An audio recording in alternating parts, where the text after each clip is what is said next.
Hi everyone, and welcome to Module 3, Segmenting Publics in a Crisis. When we review our definition of a crisis, it states very clearly that a crisis can affect the organization as well as its publics. So who are the publics for an organization, especially in a crisis situation? How do we define them, and how do we break them down into manageable parts? Let's discuss this in our lecture. In all public relations planning, we must identify our specific audiences and then segment them according to mutual interest. Remember, there is no general public where we lump everyone together into one group.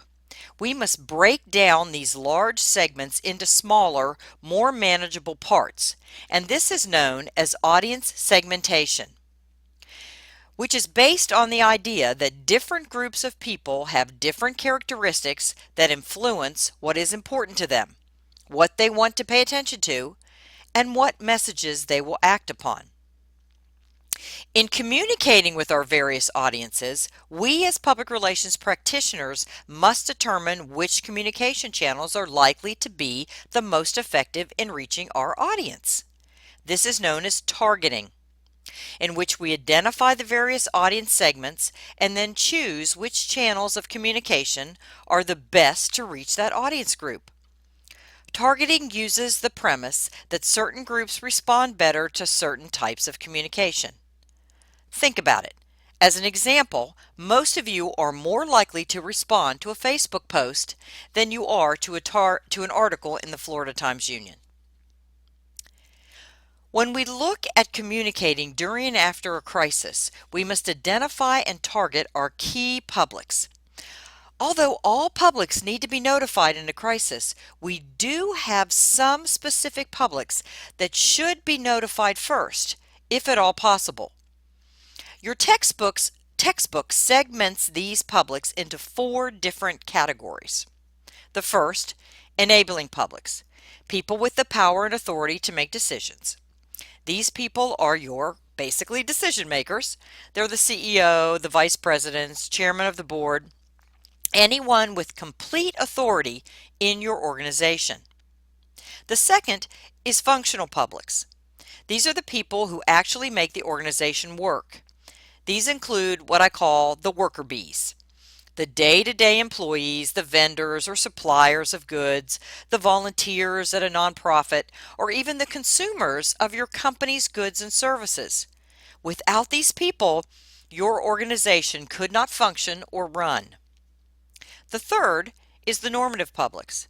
These are people who share values with the organization, especially in a crisis situation. These people are not part of the day-to-day work environment, but they are very important to your organization. These people could be your company's trade or professional associations, other businesses that depend on your company, or even donors or sponsors if you work for a nonprofit. Normative publics can also be direct competitors or companies that maybe are similar to yours. A crisis that occurs to your company could also occur to them, so they are interested in how you handle it.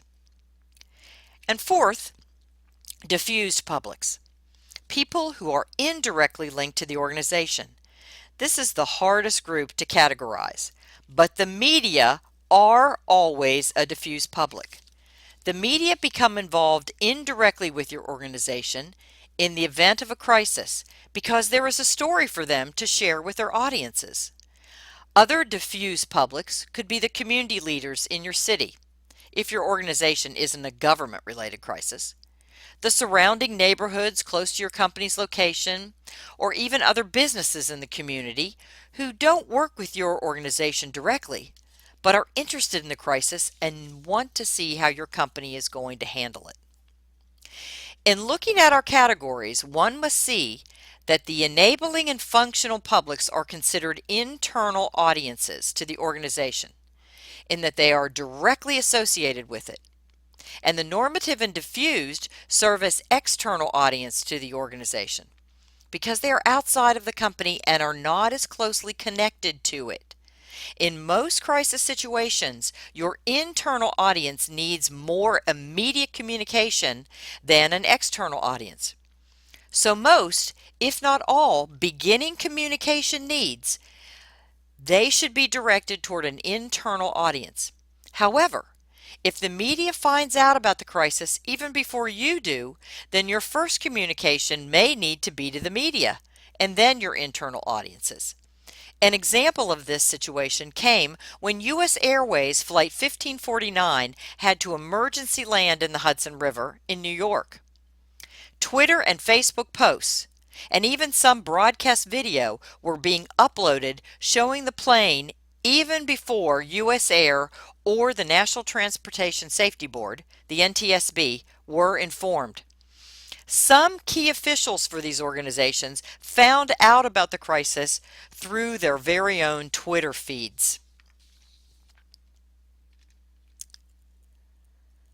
So, now that we've identified our various audiences or publics, what do we need to know about them?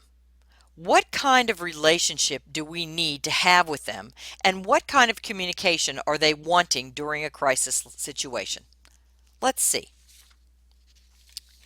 First, let's look at our relationship to our publics or key stakeholders.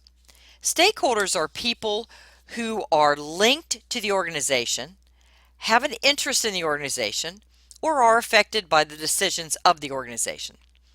Basically, the term stakeholder falls under all four of our publics categories that we just discussed. However, what is the relationship we have with our stakeholders?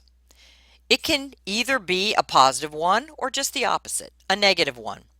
In a positive relationship, both the organization and its key publics understand, acknowledge, communicate, and listen to one another. As an example of positive relationships is the one that Google has with its employees. Google was just named by Fortune magazine as the best place to work in 2014. This makes it the 5th time that Google has been given this honor. And besides its employees liking it, Google has a relationship with its customers as well. How many of you use and trust Google as your primary search engine? On the other hand, companies can have negative relationships with their employees because of low wages, threats of layoffs, poor working conditions, and have negative relationships with their customers because of quality issues with their products or terrible customer service. According to a survey by 24/7 Wall Street, companies like Comcast, Bank of America, Sprint, and now even General Motors are considered some of the most hated companies in America. So even before a crisis occurs, a company must have developed positive relationships with its key stakeholders, both internal and external. Once the crisis happens, it may be too late to repair any damage that has already been cast. So we've established our relationship with our publics, but now what do they want to know? In communicating with your various publics, the facts are important, but one must also understand that people have very genuine concerns, especially in a crisis situation. And just reporting the facts of a crisis may not be enough to quell your public's anxieties regarding this crisis. So let's look at some of the key publics and their overall concerns. Your immediate internal publics are going to make it personal. Their concern is about themselves, maybe their family members and how this will affect them, their overall safety, their jobs, and how this will affect their lives, and in some cases natural disasters. Your immediate publics are concerned about their pets and what they will do with them. Emergency personnel or law enforcement, their concern is always safety of the public and how can they respond to and recover any victims. Family members outside of your organization, their concern is family first. Are their loved ones safe in the event that there's a crisis within your company? How does this interrupt their normal daily lives? Government and civic leaders, how does this look for their city or state? Does this crisis affect their reputation, maybe the travel or tourism to their state or city? Do they have the resources to cover the crisis? And what is the liability? Other trade associations or similar industries, they're going to look at how will this affect their business in general? Do their companies need to make changes in procedures or guidelines as a result of this crisis? And then, of course, the media. They will want the facts and access to key spokespeople for information, and they're concerned about their deadlines and getting their story up and running. So basically, when communicating with your key publics, you need to know the 6 core values that concern everyone when bad news occurs. Health and safety. Who's hurt and what are the health hazards? Possessions and property. What's the damage to my property or my business, and who's going to pay for it? Environmental concerns. How does this affect the environment, both plants and animals, as well as humans? Peer concerns. What will people think? What will other companies think? And will people and other companies still want to do business with my organization? Economic security. How much is this going to cost us? And can the company cover the loss of revenue and still survive? And then, of course, quality of life, peace of mind, and reassurance. This is probably the hardest yet most important communication a company can give to its publics, reassuring them that everything will be all right in spite of this crisis. As we discussed in the previous lecture in Module 2, your messages are important. Make sure that what you are saying in response to the crisis is done quickly and accurately, is credible and trustworthy, and is given by a spokesperson who is perceived to be credible and trustworthy. And they also need to show compassion for people and the communities affected by the crisis.